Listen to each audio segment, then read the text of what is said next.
I used to think that my marriage with Jenna was one of those fairy tales you hear about. We were the couple everyone else envied, 2 kids, a nice house in the suburbs, and a love that seemed unshakable. At least that's what I thought. As the years rolled on, though, things started to feel off. It wasn't like a light switch that just flipped. It was more subtle, like the slow unraveling of a loosely knitted sweater. I remember the first strange sign. She started calling me Bubba. It was a nickname I never gave her. In fact, I'd never even heard it before. I brushed it off at first, thinking it was just a quirky new term of endearment, but deep down it felt strange. Who else was calling her that? I didn't want to jump to conclusions, but it gnawed at me. As weeks turned into months, Jenna's behavior changed. She became distant, often glued to her phone, and I couldn't shake the feeling of being sidelined in my own life. She claimed she was just busy with work, but I knew her job as an event planner didn't require half the late nights she was putting in. I tried to be supportive, but her constant excuses started to feel like walls being built between us. I felt like I was losing my best friend, and the growing silence was deafening. Then came the day everything shifted. I had just come home early from work, a rare treat for me, hoping to surprise her with dinner. Instead, I was the one surprised. The house was quiet, too quiet. As I walked toward our bedroom, I noticed her phone buzzing on the kitchen counter. Curiosity got the better of me, and I picked it up. I shouldn't have. The screen lit up with a text that sent my heart racing. "Can't wait to see you tonight, my love." I don't remember much after that. My mind was a whirlwind of disbelief and anger. I stared at the phone, my hands trembling. I felt like I'd been punched in the gut. I wanted to throw the phone aside, but I couldn't. I was stuck, frozen in my own betrayal. It didn't make sense. How could she do this to me, to us? When Jenna walked through the door, her smile vanished the moment she saw the look on my face.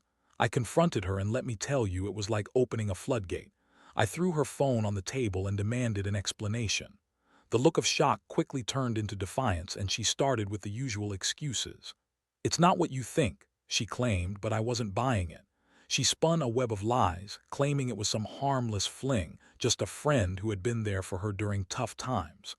She was good at lying, but I could see through her facade. I felt a mix of emotions, anger, sadness, and betrayal, all crashing over me like a wave. I had trusted her, shared my life with her, and she had chosen to betray me with some random guy. My heart ached, and I felt like I was living in a nightmare.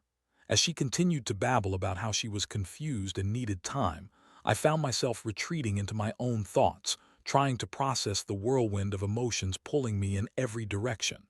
How could I ever look at her the same way again?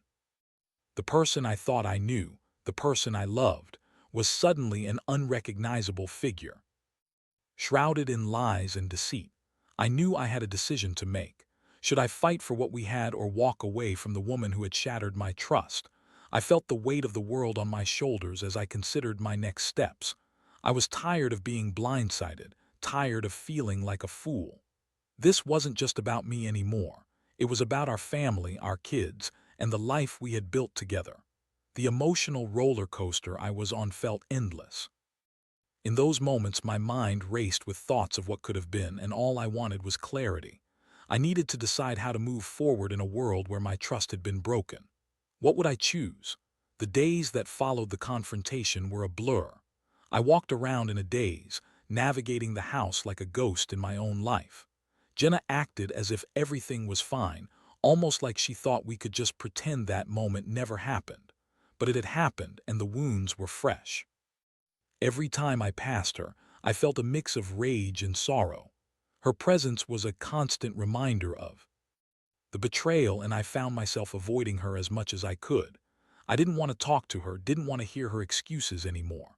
I wanted to scream, to throw things, maybe even shatter the illusion of our perfect life.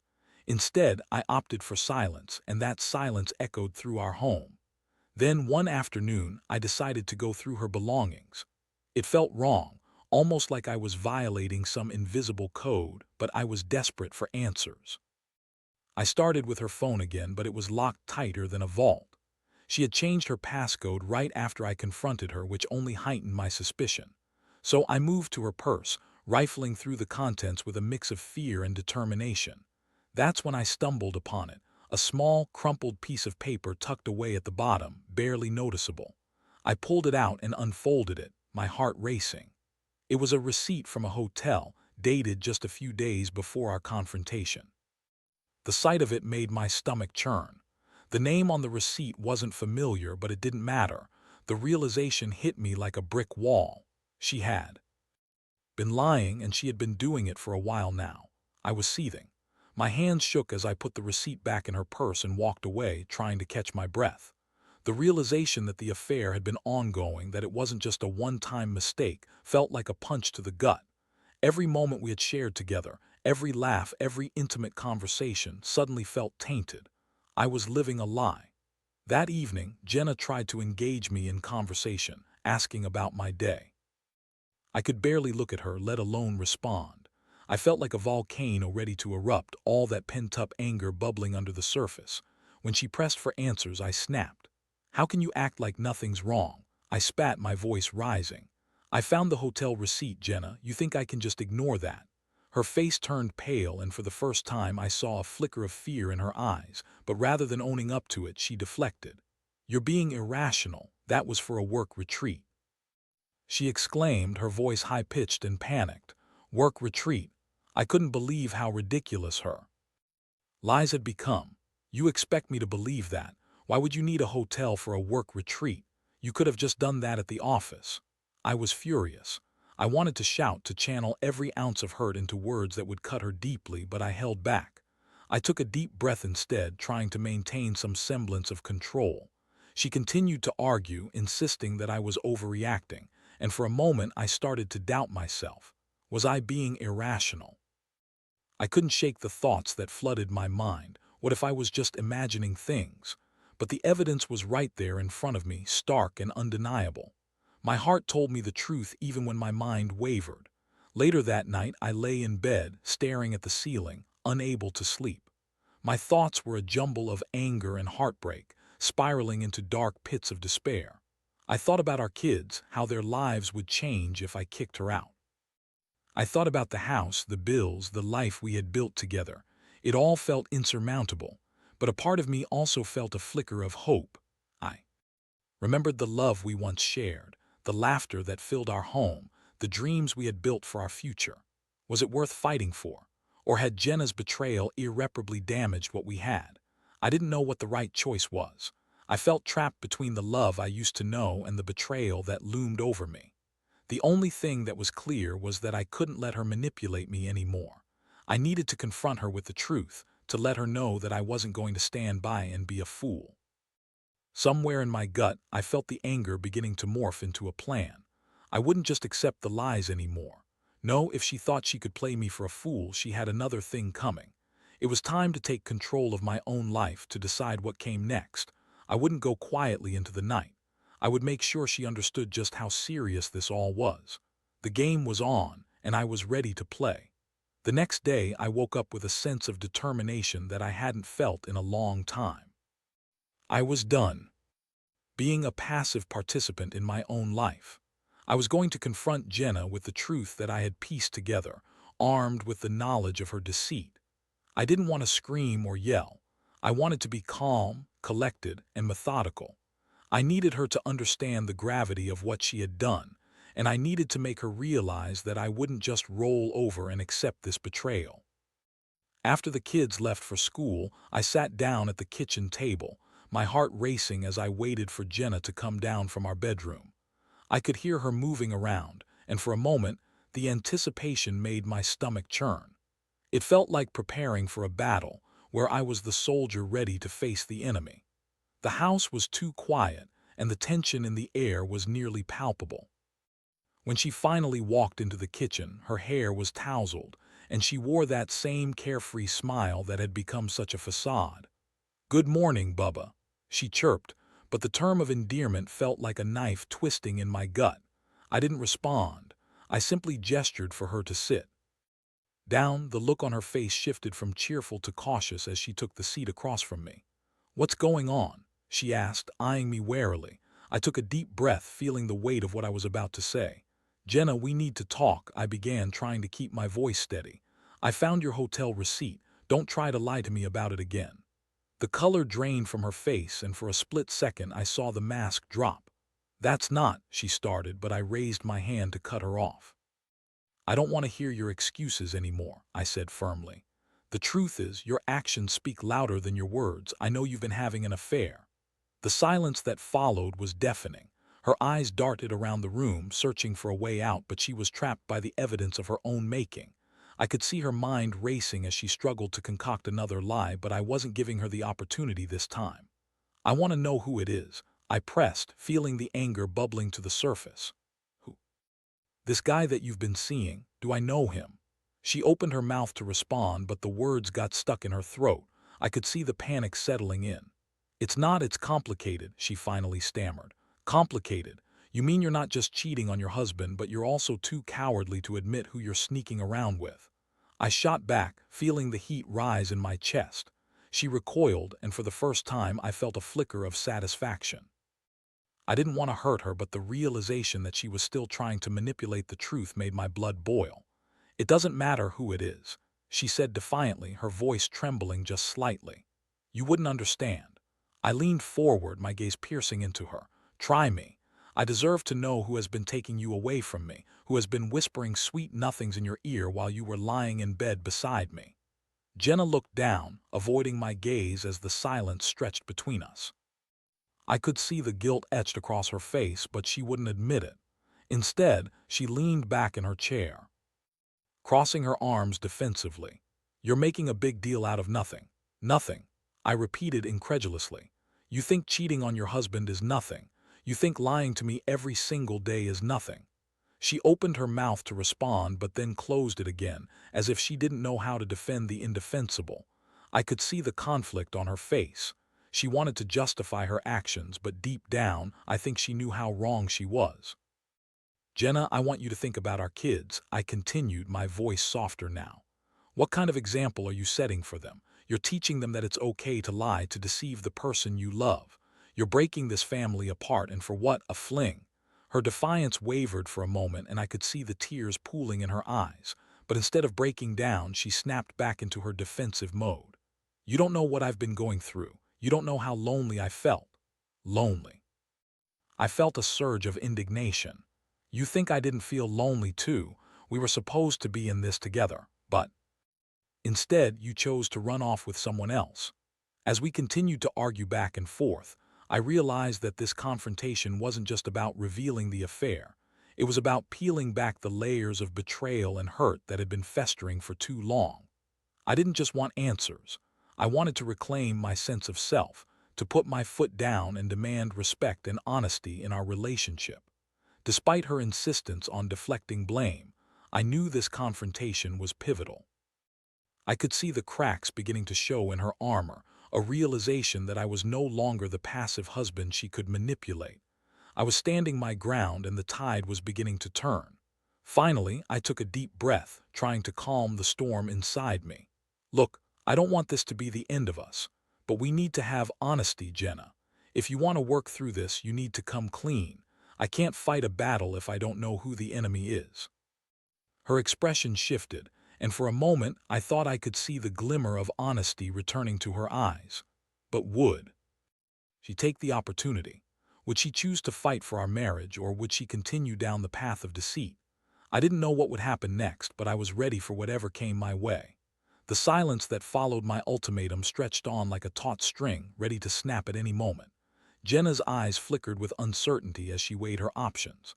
I held my breath, waiting for her to choose between honesty or betrayal. After what felt like an eternity, she finally spoke, her voice barely above a whisper. It's someone from work." The admission hung in the air, heavy with unspoken implications. "His name is Mark. We just clicked, you know. He made me feel alive again." A sharp pain pierced my chest with those words. I swallowed hard, trying to contain the whirlwind of emotions that threatened to consume me. "So this isn't just some fling. You actually had feelings for him."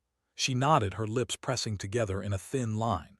"I didn't plan for it to happen. It just did. We were working late on a project, and one thing led to another. I didn't mean for it to get this far." My mind reeled. "Jenna, you think that makes it better? You think that justifies lying to me for months?" I struggled to keep my voice steady, feeling anger and heartbreak collide within me. I didn't want to hurt you, she shot back, her own emotions bubbling to the surface now. I thought I could end it, but every time I tried, I couldn't. It was like I was addicted. Addicted to lying, to cheating. Is that what you mean? I felt the words spill out like poison. You think that's an excuse? Your actions have consequences. I watched as she shifted in her seat, tears brimming in her eyes. For the first time, I saw her vulnerability laid bare. Maybe the walls she had built were beginning to crumble, but I didn't know if it was too late to salvage anything from the wreckage. I'm sorry, she said, her voice cracking. I never wanted to hurt you, but I did. I messed up, and I don't expect you to forgive me. I don't want to lose you. That statement hit me like a slap in the face. But you've already lost me, Jenna. You chose to betray my trust. You chose to put someone else before our family. I can't just forget that. I could see the reality of her actions sinking in and the weight of our conversation pressed down on both of us. The truth was out there now, raw and painful, and there was no going back to the blissful ignorance we once had.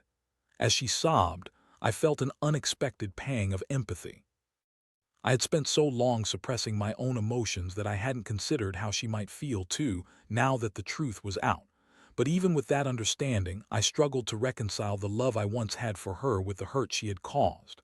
I need time, I finally said, my voice hoarse. I can't just snap my fingers and forget everything that's happened. I understand, she replied, her voice still shaky. I'll do whatever it takes to make this right. I'll step back from Mark. I'll go to counseling, whatever you want. The thought of counseling felt like a double-edged sword. Part of me wanted to try to rebuild what we had, but another part screamed at me that I should walk away and never look back. I felt trapped between the love I had for her and the betrayal that loomed like a dark cloud. I don't know if that's enough, I admitted, feeling the weight of the moment pressing in on me. You shattered my trust, and trust is hard to rebuild.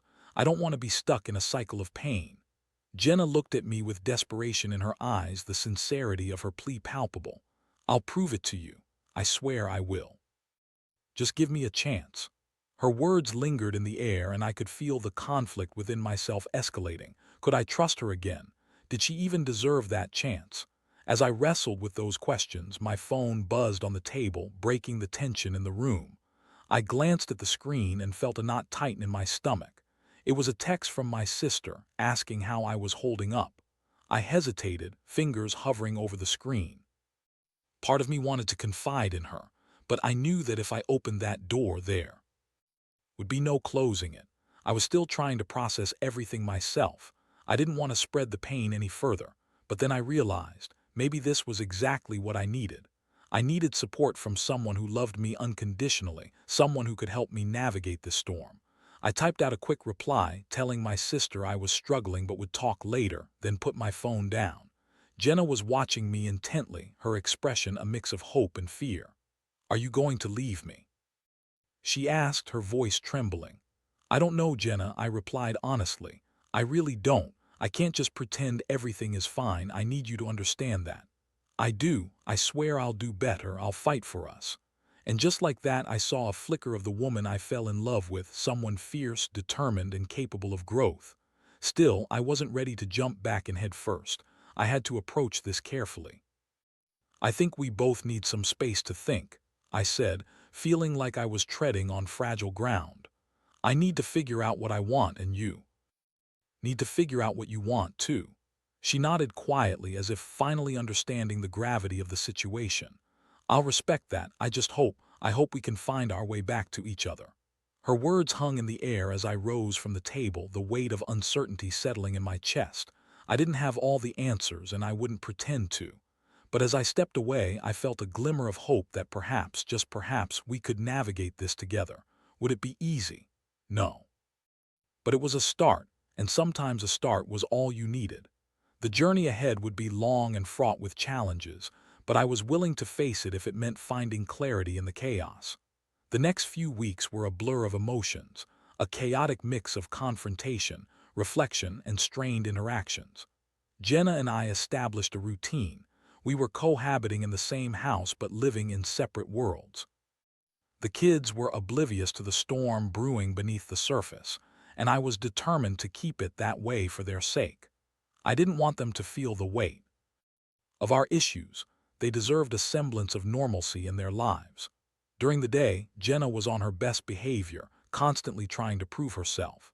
She took the kids out on weekend outings, organized family dinners, and even made an effort to connect with me. We would share short conversations, navigating the minefield of our relationship with tentative steps. But the underlying tension was palpable, and I could not shake the feeling that things were still far from okay. I spent countless hours deep in thought trying to figure out what I wanted. Did I want to forgive her? Did I want to rebuild our marriage or cut my losses and move on? It was exhausting. I confided in my sister, who listened patiently as I poured out my feelings. She urged me to prioritize my mental well-being and to not rush into any decisions. Take your time, she advised. You deserve to be happy. But despite that advice, I felt the pressure of time looming over me. The way Jenna tried to win my affection back started to feel suffocating.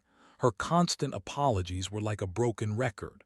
I understood that she was trying, but it also made me realize how deeply the trust had been shattered. The love we had was still there, but it was now laced with doubt and betrayal. It wasn't until a fateful evening that the tension reached a boiling point. I had just come home from work, my mind still swirling with unresolved feelings. As I entered the house, I noticed Jenna sitting at the kitchen table, her phone in hand. The sight sparked a flicker of unease in my gut, but I pushed it away. "Hey, how was your day?" she asked, trying for that cheerful tone again. "Long," I replied, keeping my tone neutral. "I'm just trying to figure everything out." "Me too," she said softly, her eyes dropping to the table. "I want to talk about us, about what we can do moving forward." Just as I was about to respond, her phone buzzed again and my heart raced. I didn't mean to look, but the screen lit up with a familiar name, Mark. I froze, anger and hurt flooding my system all over again. I could feel my pulse quicken as I tried to keep my expression neutral. "Is that him?" I asked, my voice barely above a whisper.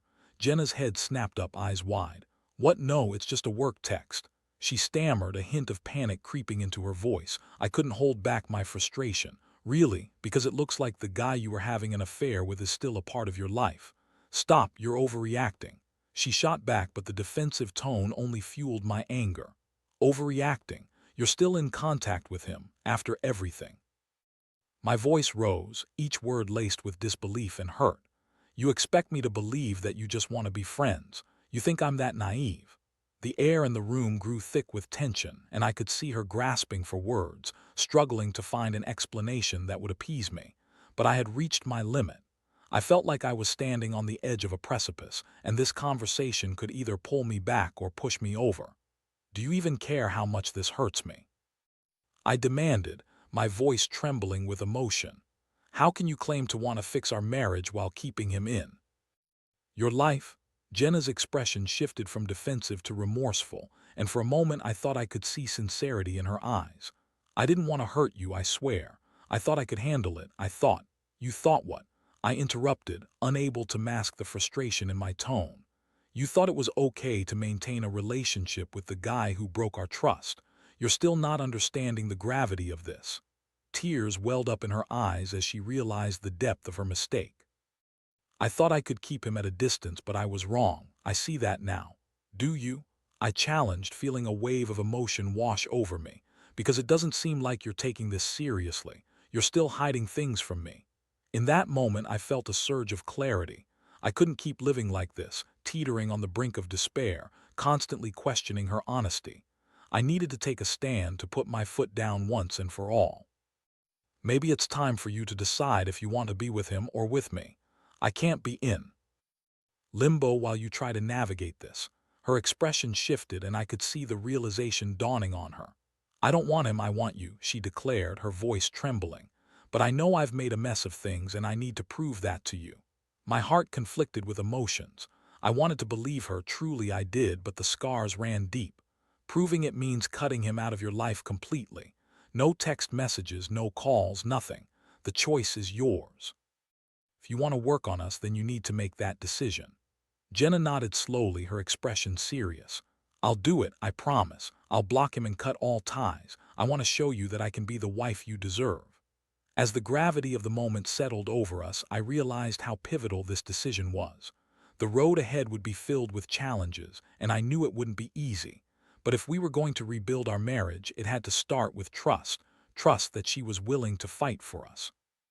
That night, as I lay in bed, I felt a mix of anxiety and hope swirling within me. For the first time in weeks, I felt like we were moving toward a resolution rather than merely circling the drain of our problems. What lay ahead was uncertain and scary, but maybe, just maybe, we could find our way back to each other. The journey would be long, but I was willing to take that first step. The days that followed our confrontation felt like a delicate dance. Jenna kept her promise. She cut Mark out of her life entirely. I watched as she deleted his number, blocked him on social media, and even avoided places where they might cross paths.